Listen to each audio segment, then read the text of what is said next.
नमस्कार साथियों। जोश नीट जेआरएफ के प्लेटफॉर्म पे आप सभी का स्वागत है।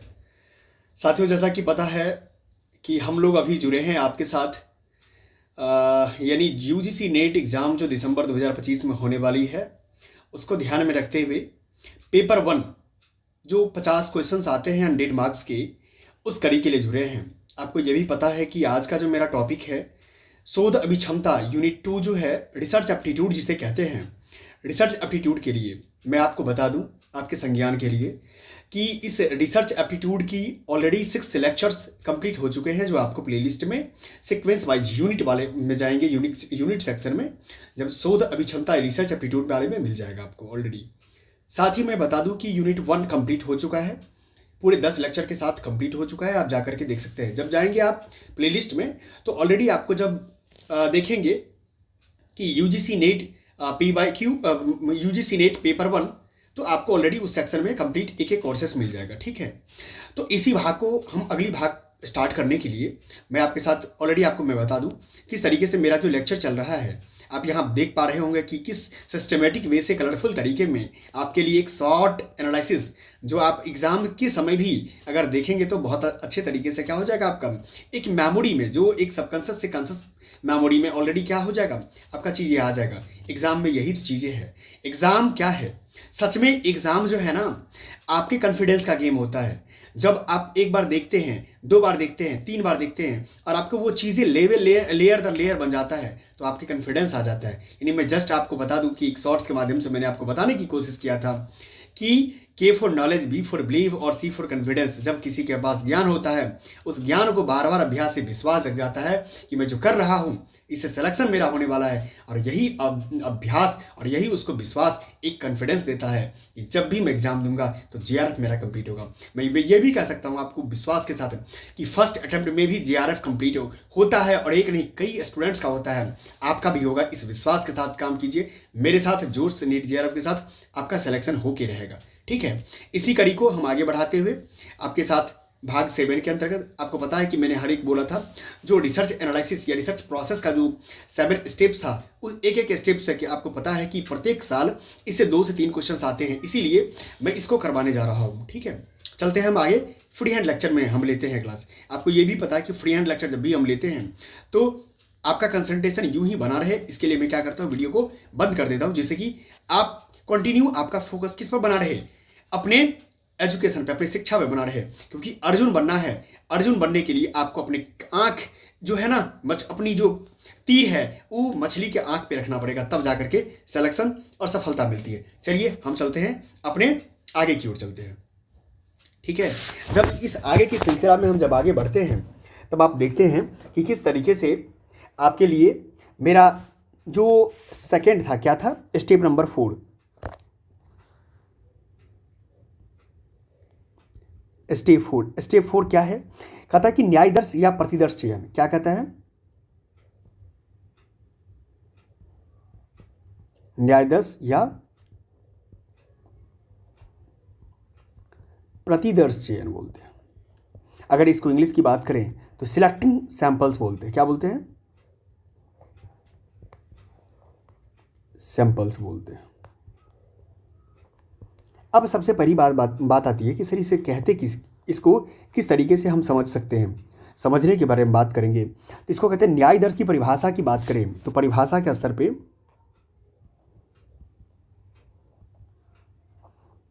एक फिलोसफर है, गुड और हैट। क्या है? गुड और हैट के अनुसार एक न्यायदर्श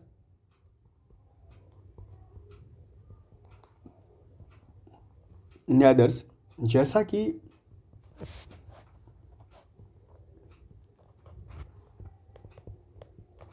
नाम से ही स्पष्ट करता है, संपूर्ण समूह का एक निम्नतम प्रतिनिधित्व है। संपूर्ण समूह का एक क्या है? निम्नतम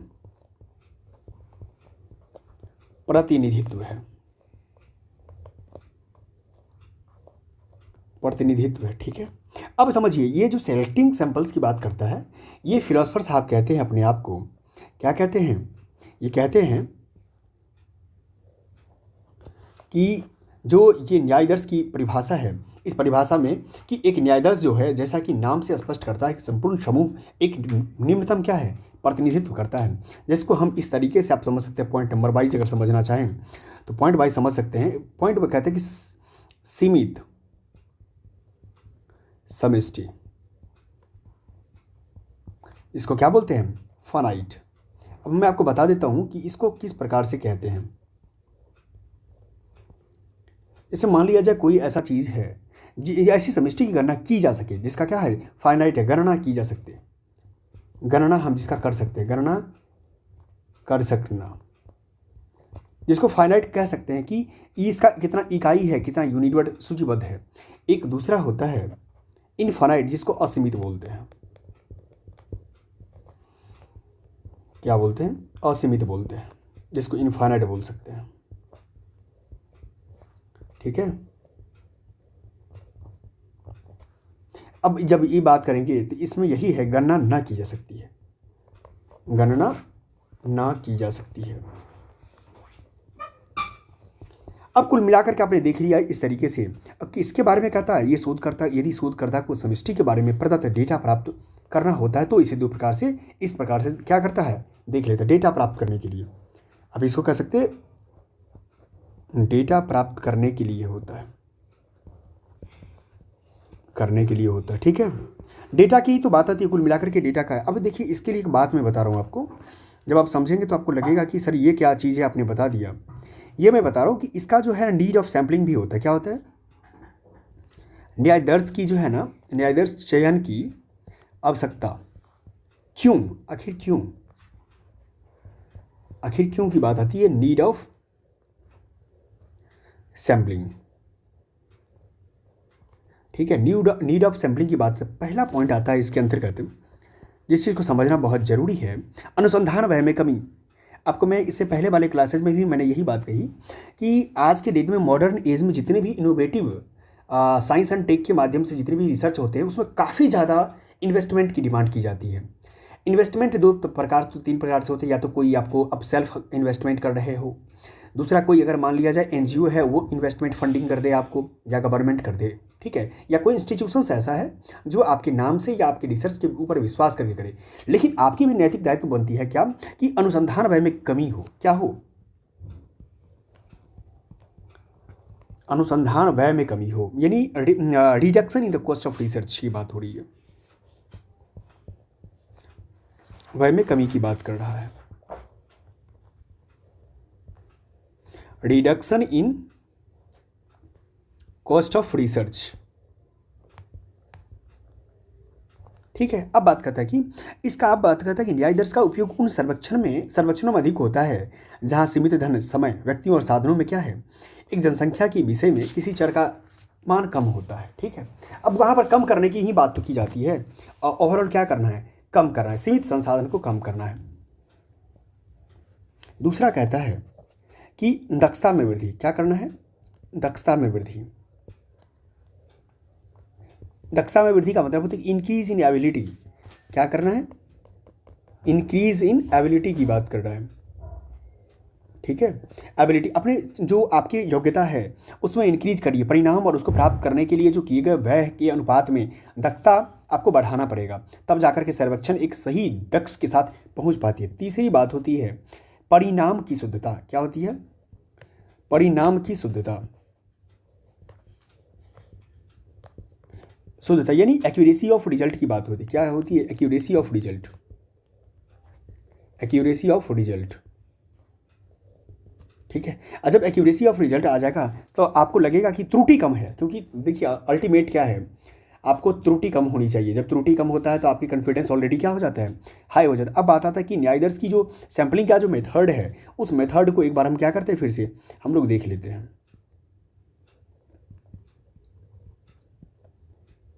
कि विधियां की बात कर रहे हैं। क्या बात है, विधियां की बात हो रही है, मेथड क्या होना चाहिए,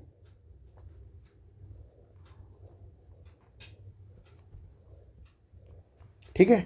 अब ये देखिए, न्यायाधीश में प्रतिनिधि या पर्याप्तता का गुण होने के कारण जो है ना, न्यायाधीश चयन की क्रिया को विशिष्ट विधियों द्वारा किया जाता है। कई सारे विधि होते हैं उसमें, खास करके अगर बात करें तो इसका भी जो विधि है, पहला विधि कहता है प्रायिकता या संभाव्यता। न्यायाधीश बोलते हैं, क्या बोलते हैं? संभाव्यता न्यायाधीश, ठीक है, इसको प्रोबेबिलिटी भी बोलते हैं, प्रोबेबिलिटी सैम्पलिंग कह सकते हैं इसको, ठीक है। दूसरा की बात करेंगे तो दूसरा होता है असंभाव्यता,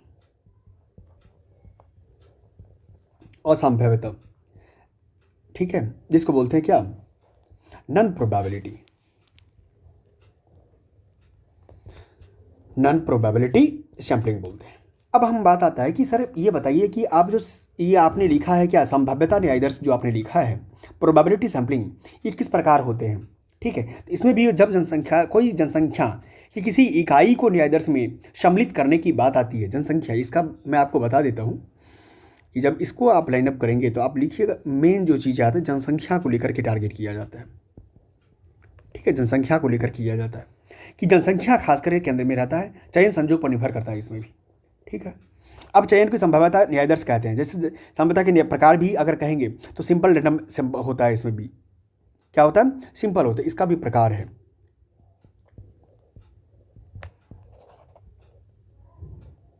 पहला क्या कहते हैं? एक कहता है कि सरल, मैं किसका बता रहा हूँ अभी मैं बता रहा हूँ आपको संभाव्यता न्यायाधीश का, जिसको बोलते हैं सरल यादृच्छिक न्यायाधीश,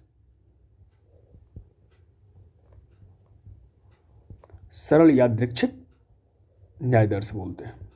आप इसको कह सकते हैं कि सिंपल रैंडम, क्या बोल सकते हैं? सिंपल रैंडम,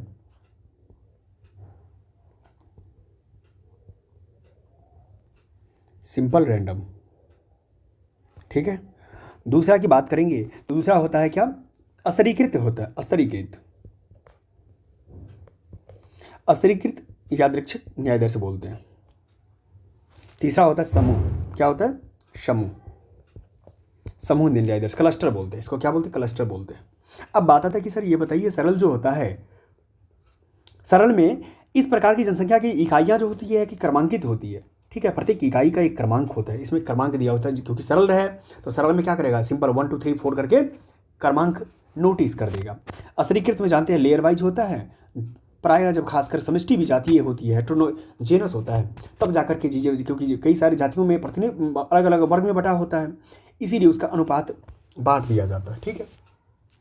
समूह वाले में तो जानते हैं कि अगर मान लिया जाए कोई भी क्षेत्रफल है बहुत अधिक बड़ा हो जाता है, जो प्रशासनिक निगरानी या व्यय की दृष्टि से क्या है, अधिक अनुपयोगी होता है, तब न्यायाधीश बहुत सहायक होता है उसमें, तब जाके समूह में हम लोग विभाजित करके काम करते हैं। ठीक उसी प्रकार से अगर बात करें कि अगर असंभाव्यता की, तीनों मैंने बता दिया आपको, ठीक है, मैंने तीनों आपको नोटिस करवा दिया।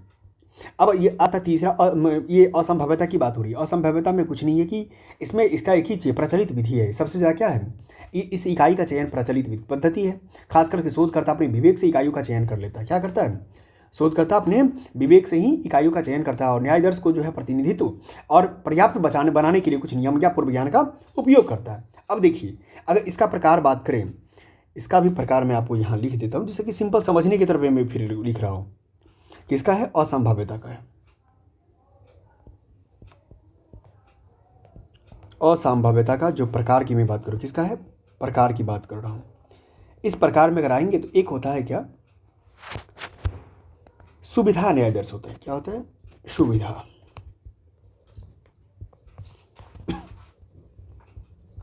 सुविधा न्यायाधीश होता है, ठीक है। कन्वीनियंस सैंपलिंग की बात कर रहा है इसमें। दूसरा कहता है कि अब पर्पज सैंपलिंग होता है, ठीक है, स्वदेशी की बात कर रहा है। तीसरा कोटा होता है, कोटा न्यायाधीश होता है। चौथा आकस्मिक होता है, ठीक है, आकस्मिक न्यायाधीश होता है। अगर नेक्स्ट बात करें, इसी में चीज़ें बढ़ते चला जाता है, व्यापक होता है। क्या होता है? स्नोबॉल बोलिए, व्यापक बोलिए, व्यापक हो जाता है। ठीक है। तो कुल मिलाकर के बढ़ते चला जाए। स्नोबॉल की बात ही मतलब कुछ जानकारियाँ बहुत व्यापक स्तर पे होती है, कोटा स्तर पे होती है, एक आकस्मिक होता है, स्वदेश होता है, मतलब हर चीज़ में क्या है, एक केंद्रित बातें बनती है कि इसका रिसर्च का क्या पार्ट बनना चाहिए, तब जाकर के वो चीज़ें निखर के आती है। ठीक है। जैसे मान लिया जाए कि अगर न्यायाधीश के निर्धारण के लिए 4P सिद्धांत है, क्या है, एक सिद्धांत की अवधारणा की बात करेंगे तो अवधारणा में मैं आपको बता देता हूँ कि वो चीज़ें आपके जहन में रहेगा। न्यायाधीश के सैम्पलिंग का 4P सिद्धांत,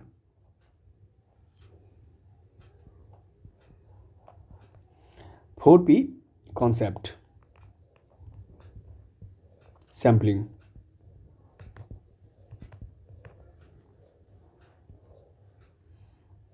अब यहाँ देखिए, फर्स्ट पी का मतलब क्या होता है, सेकंड पी का मतलब क्या होता है। ठीक है। फर्स्ट पी में होता है पर्पज। ठीक है। पर्पज क्या, अध्ययन का सटीक उद्देश्य क्या है। कोई भी चीज़ का क्या जानकारी लेते हैं आप, यही लेते हैं ना कि अध्ययन का सटीक उद्देश्य क्या। मैं आपको एक बार लिख देता हूँ, फिर आपको बताऊंगा कि क्या क्या चीज़ें हैं। नेक्स्ट आता है पॉपुलेशन, क्या आता है, पॉपुलेशन। तीसरा आता है प्रोसीजर, प्रोसीजर। चौथा होता है पब्लिशिंग, क्या होता है, पब्लिशिंग होता है। अच्छा, जब ये बात करेंगे तो अब मैं आपको एक छोटी सी एग्जांपल्स के माध्यम से बताएंगे तो आप समझ जाएंगे। पर्पज में क्या है कि अध्ययन का सटीक उद्देश्य क्या है, कोई काम का उद्देश्य क्या है, अध्ययन का सटीक उद्देश्य। ठीक है। दूसरा आता है समष्टि की प्रकृति क्या है, प्रकृति क्या है, पॉपुलेशन की समष्टि की प्रकृति। ठीक है। सब में वही है, क्या है। अब आता है प्रोसीजर में समय, संसाधन, बजट आदि की चर्चा होती है प्रोसीजर वाले में। नेक्स्ट आता है, जब पब्लिशिंग की बात है तो प्रकाशन से इसके महत्व का पता चलता है। क्या होता है, प्रकाशन से महत्व का पता चलता है, महत्व का पता। अगर जैसे मान लीजिए आपने रिसर्च किया और वो पब्लिश नहीं हुआ, तब पब्लिश नहीं हुआ तो मार्केट में कैसे पता चलेगा कि आप भी कोई व्यक्ति हैं जो आपने इस फील्ड में रिसर्च किया है। इसीलिए 4P कॉन्सेप्ट ऑफ सैम्पलिंग यही कहता है कि पब्लिशिंग होना बहुत ही क्या है, अत्यंत जरूरी की चीज़ है। अब नेक्स्ट पॉइंट पर चलते हैं। नेक्स्ट बात है 5 नंबर पे,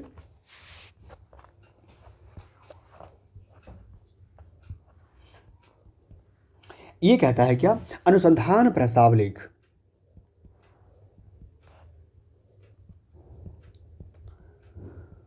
अनुसंधान प्रस्ताव लेखन, ये सब जो हम लोग पढ़ रहे हैं ना, ये सारे रिसर्च का ही पढ़ रहे हैं। राइटिंग रिसर्च, रिसर्च क्या है, प्रपोजल, प्रपोजल तैयार किया जाता है। ठीक है। राइटिंग रिसर्च प्रपोजल की बात हो रही है, इसको कैसे किया जाएगा, इसको देखिए, गौर कर कीजिएगा तो आपको हर चीज़ को समझ में आ जाए, क्योंकि ये जानना जरूरी है। क्योंकि आप लोग ऑलरेडी JRF करने वाले हैं, तो JRF जब करेंगे, जूनियर रिसर्च फेलोशिप करेंगे, यानी कहने का मतलब PhD जब करेंगे, तो PhD के दौरान आपको इन सब चीज़ों की जानकारियाँ होनी चाहिए। क्योंकि आपसे कई बार इंटरव्यू में पूछ लेगा कि बताओ कि क्या कहते हैं, इंटरव्यू मैं आपको फिर बता रहा हूँ, इंटरव्यू की तैयारी साथ साथ आपको हो रही है, समझिए कुल मिलाकर के। ठीक है। तो इसीलिए अनेक जहाँ दिल्ली विश्वविद्यालय हो गया या JNU हो गया, जैसे खासकर सेंट्रल यूनिवर्सिटी है ना, सेंट्रल यूनिवर्सिटी में जब जाएंगे आपकी दाखिला होगी, PhD के लिए इनरोलमेंट होगा, तो आप समझ लीजिए कि आपके अंदर जो एक कॉन्फिडेंस है वैसे भी ऑलरेडी क्या हो जाएगा, बहुत हाई चला जाएगा। अब यहाँ देखिए, अनेक संस्थान ये अनिवार्य कर देते हैं कि किसी भी अनुसंधान परियोजना को, कोई भी मान लिया जाए अनुसंधान प्रोजेक्ट, रिसर्च प्रोजेक्ट है, क्या है, अनुसंधान परियोजना, अनुसंधान परियोजना है को स्वीकार करने से पहले उसका प्रस्ताव प्रस्तुत किया जाता है। बिल्कुल सही बात है, होना भी चाहिए कि प्रस्ताव प्रस्तुत करने की बाद इससे शोध परियोजना का मूल्यांकन करने का आधार प्राप्त हो जाए। क्या हो जाता है, इसे शोध परियोजना का मूल्यांकन करने का मूल्यांकन का प्रस्ताव का मूल्यांकन का पता चल जाता है। जैसे मान लीजिए इसमें गाइड कौन है, मार्गदर्शक कौन है, गाइड की बात आ जाती है। क्योंकि आप जानते हैं कि जब भी आप जाते हैं रिसर्च PhD के लिए, तो आपको गाइड रखना क्या हो जाता है, एक ज़रूरी होता है। इसमें फंडिंग की बात आती है, गाइड के साथ साथ क्या होता है, एक निधिकरण, फंडिंग की बात आती है। संबंधी औपचारिकताओं के लिए भी क्या होता है, ये चीज़ें प्रपोजल एक्सेप्ट होता है, मतलब आवश्यक होता है। ठीक है। तो तब जाके एक ब्लूप्रिंट तैयार होता है, रूपरेखा जिसको कहते हैं, ब्लूप्रिंट तैयार किया जाता है। अब कुछ बात करें कि अगर मान लिया जाए अनुसंधान प्रस्ताव के मुख्य कुछ बिंदु की बात है, अगर बात करें कुछ नहीं है, सीधी सी बात, समस्या कथन महत्व सब रेखांकित कर दिया जाता है, अवधि सुविधा धन की आवश्यकता प्रस्तावक क्रेडिबिलिटी, बस हो गया, बात खत्म है। नेक्स्ट पॉइंट चलते हैं। नेक्स्ट वाले में आता है क्या कि इसका जो 6 नंबर स्टेप है, प्रदत्तों का एकत्रीकरण, कलेक्टिंग डेटा। ठीक है, प्रदत्तों का एकत्रीकरण,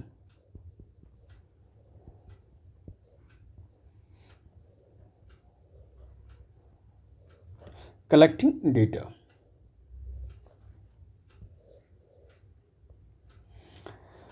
अब कहता है यहाँ पर देखिए, डेटा को अगर एकत्रण की बात आती है ना, तो यहाँ पर एक बात सबसे बड़ी चीज़ है, प्रदत्त जो एकत्रीकरण करने में कई विकल्प और विधियाँ इसमें काम आती है।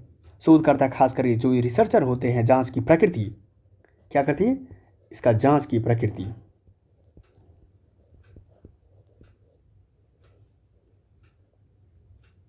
क्या करता है,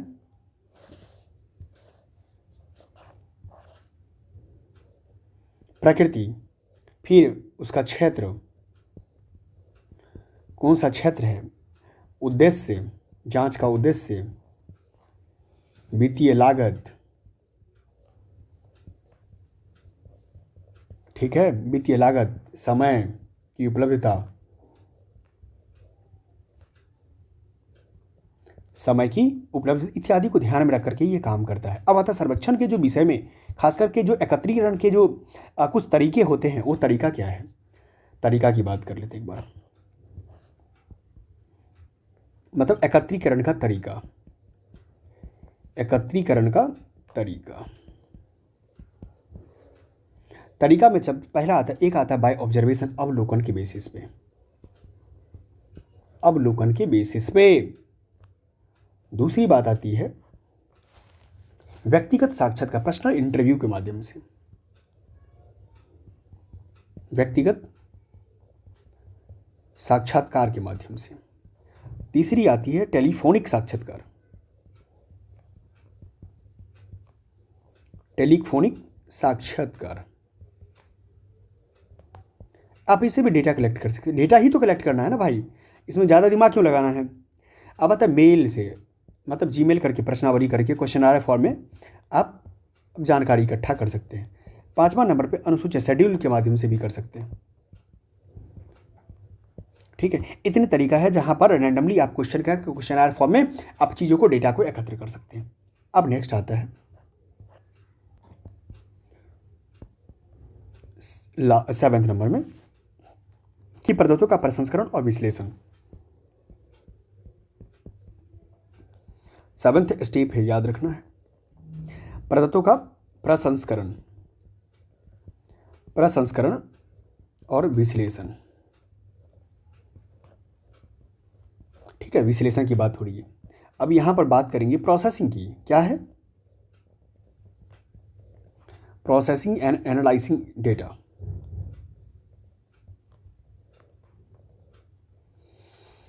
ठीक है, अब जब इसका बात आता है तो दो प्रकार से होता है। प्रदत्त एकत्रीकरण की करने के बाद जो है अनुसंधान प्रक्रिया के अगले चरण में प्रदत्तों का विश्लेषण ही किया जाता है। जब प्रदत्त के विश्लेषण के लिए उन्हें कुछ प्रबंधनीय मैनेजमेंट समूहों का या तालिकाओं में संगठित किया जाना चाहिए। ठीक है, जब इस चीज़ को करेंगे आप, तो आपको एक बात ध्यान रखना पड़ेगा, जो मैनेजमेंट के कुछ प्रबंधकीय जो समूह होता है, इसमें क्या करना पड़ता है, समूहों में विभाजन करना पड़ता है, विभाजन। ठीक है, और ये विभाजन करने के बाद कुछ वर्गीकरण होता है। क्या होता है, वर्गीकरण। कैसे क्लासिफिकेशन करेंगे, वर्गीकरण का आधार भी इस प्रकार से आता है। पहला पॉइंट आता है वर्गीकरण में संपादन के बेसिस पे। क्या आता है, संपादन के बेसिस पे, जिसको एडिटिंग बोलते हैं। जैसे मान लिया जाए आपने एक पीडीएफ बनाया, पीडीएफ बनाने के बाद क्या करते हैं आप, अगर मान लिया कोई गलती हो गया, आप उसको एडिट कर देते हैं। तो पहला तो पॉइंट बन गया ये संपादन के बेसिस पे। दूसरा होता है कि कोडिंग के बेसिस पे, इसको कूट लेखन बोलते हैं। क्या बोलते हैं, कूट लेखन, कोडिंग। कोडिंग डिकोडिंग की आप नॉलेज आप जानते हैं कि पढ़ने को आपको मिलता होगा, कोडिंग डिकोडिंग करने की बात आ रही है। अब यहाँ पर आता है एडिटिंग में कि जो भी डेटा है, संशोधन या शुद्धि की प्रक्रिया को संपादन कहा जाए। शुद्धिकरण की बात हो रही है ना, मैं फिर बता रहा हूँ, शुद्धिकरण की बात ही हो रही है। शुद्धिकरण की ही तो बात करेगा, और क्या करेगा इसमें, ठीक है, यही तो बात करता है। अब संपादन का जो मुख्य उद्देश्य क्या है, प्रतिवादी द्वारा प्रदान किए गए गलत अनुमान, गलत वर्गीकरण और त्रुटियों की पहचान करना, उनको कम करना होता है। संपादन के माध्यम से कूटलेखन के लिए प्रदत्त का गुणवत्ता में सुधार आता है। इसमें क्या है, मेन एडिटिंग में तो यही चीज़ करते हैं, गलत कोई जानकारी आपने दे दिया है तो उसको शुद्ध कर देते हैं, ठीक है। नेक्स्ट आता है कूटलेखन में कि कोई भी रिसर्च में किसी चर के माप पर निर्भर करता है।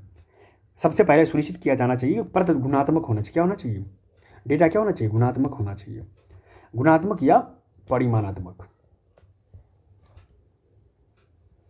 परिमाणात्मक होना चाहिए, बस यही चीज़ें हैं। फिर कैटेगराइज होना चाहिए, श्रेणीगत होना चाहिए, ठीक है। तो ये अगर इस तरह से आप देखते हैं तब जाकर के आपको चीज़ें बन के शुद्ध में आता है, ठीक है। अब आता है रिसर्च बाइसनेस होता है, पूर्वाग्रह भी तो चीज़ें है।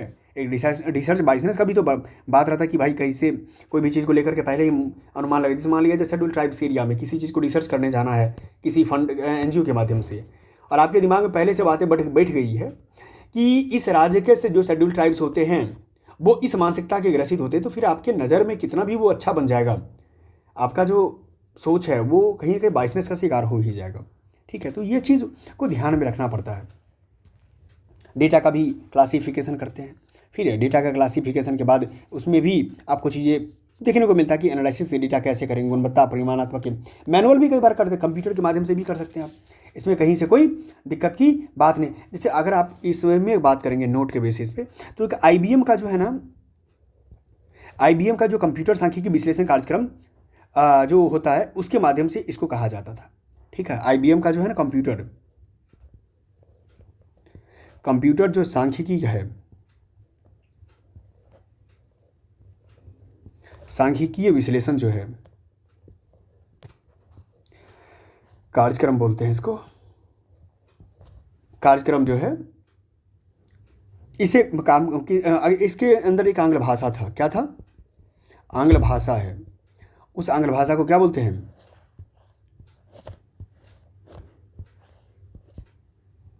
SPSS कहा जाता था। SPSS का मतलब क्या होता है, स्टैटिस्टिकल, ठीक है, पैकेज फॉर सोशल साइंस, ठीक है, सोशल साइंसेस की बात कर रहा है, ठीक है। जैसे बाद में नाम बदलकर क्या कर दिया गया, नाम बदलकर कर दिया गया SPSS कर दिया, बाद में वही नाम वही चल गया, statistical product and service solution कर दिया, मतलब इसमें बदल पैकेज की जगह पे क्या कर दिया गया, नाम बदलने के बाद पैकेज के प्रोडक्ट कर दिया, और ये खास करके सर्विस सॉल्यूशन जो है सोशल साइंसेस की जगह सर्विस सॉल्यूशन कर दिया, सर्विस सॉल्यूशन, ठीक है, ये बात कर दी गई। तो कुल मिलाकर आपने देख लिया कि किस प्रकार से एक एक भाषा का अपने चीज़, एक हाइपोथेसिस टेस्टिंग भी होता है, उपकल्पना का परीक्षण भी कर लेते हैं। सिंपल विदाउट कुछ दिया, हाइपोथेसिस मान लिया कि ये सब इतना हो गया, तो इस तरह से भी चलते रहता है। अब नेक्स्ट आता है लास्ट में जो एक बातें, जो सबसे महत्वपूर्ण बात थी वो मैं बता देता हूँ, जिससे कि आपके संज्ञान में वो चीज़ें आ जाएगा तो आप समझ लेंगे, ठीक है। अब बात आता है कि एक मिनट,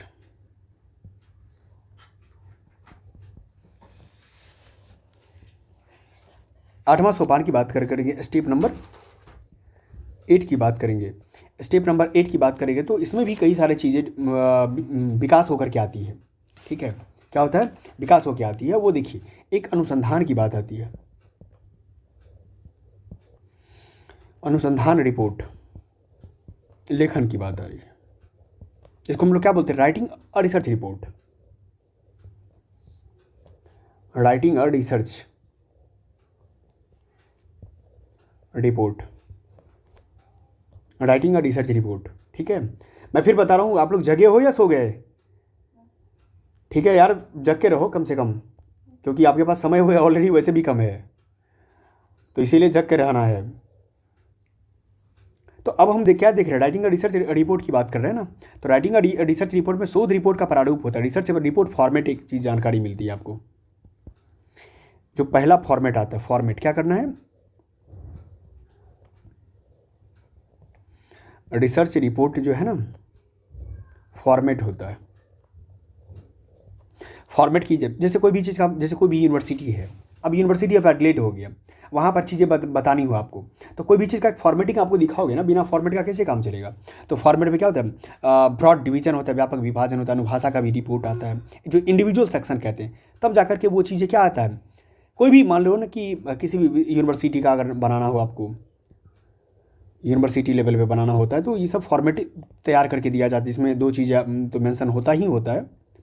जो व्यापक जो विभाजन की बात किया जाता है ये होता है, दूसरा चीज़ आता है अनुभाग की बात आती है, जो डिपार्टमेंट बोलते हैं या सेक्शन बोलते हैं, इसको क्या बोलते हैं, सेक्शन बोलते हैं।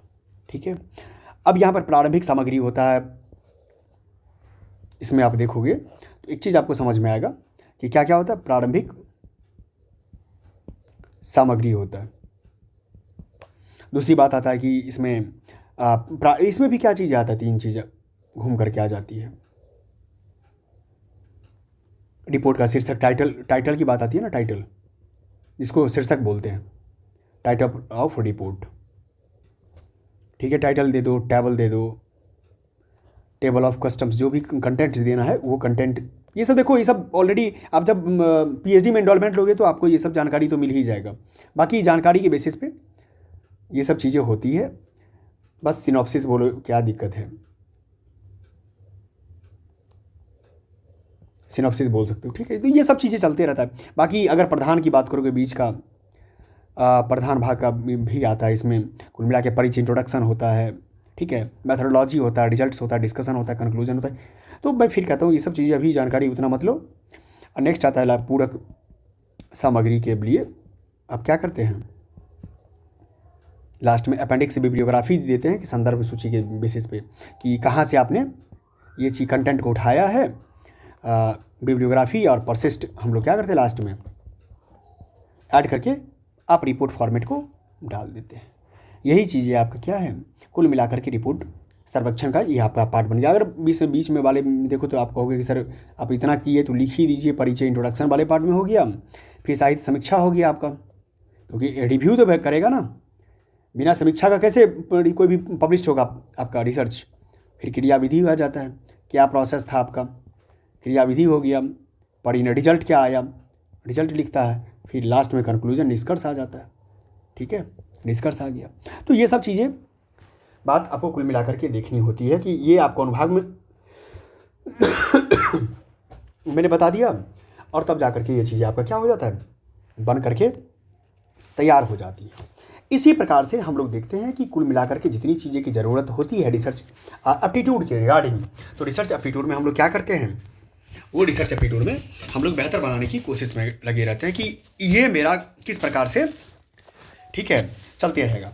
तो इसी प्रकार से आपने क्या देखने की कोशिश किया कि कुल मिलाकर के एक एक चीज़ फॉर्मेट वाइज आपने एक एक एनालिसिस कर लिया है। एनालिसिस में आपको कहीं से कोई दिक्कत की बात नहीं है।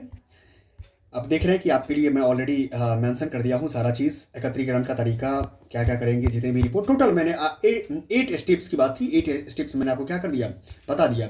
आप जाइए 7 का पार्ट ऑलरेडी मैंने बता दिया है। ठीक है, किस तरीके से बेहतरीन तरीके से कंटेंट आपका तैयार हो चुका है, देखिए। ठीक है, कंटेंट दी बेस्ट मिलेगा, कहीं से कोई दिक्कत नहीं है। आप सिर्फ आपका काम है यही, सिर्फ कंटेंट को लेकर के आप अपने एग्जाम में मैक्सिमम फ़ायदा यूटिलाइज करो इसको। ठीक है, आपको घबराने की ज़रूरत नहीं है, फ्री ऑफ कॉस्ट कंटेंट मिल रहा है तो फ्री ऑफ कॉस्ट का फ़ायदा उठाओ। दूसरी बात कि मुझे भी मोटिवेशन बना रहे, इसके लिए क्या करो, अपने मित्र को भी बताओ, जो आपके अपने लोग हैं।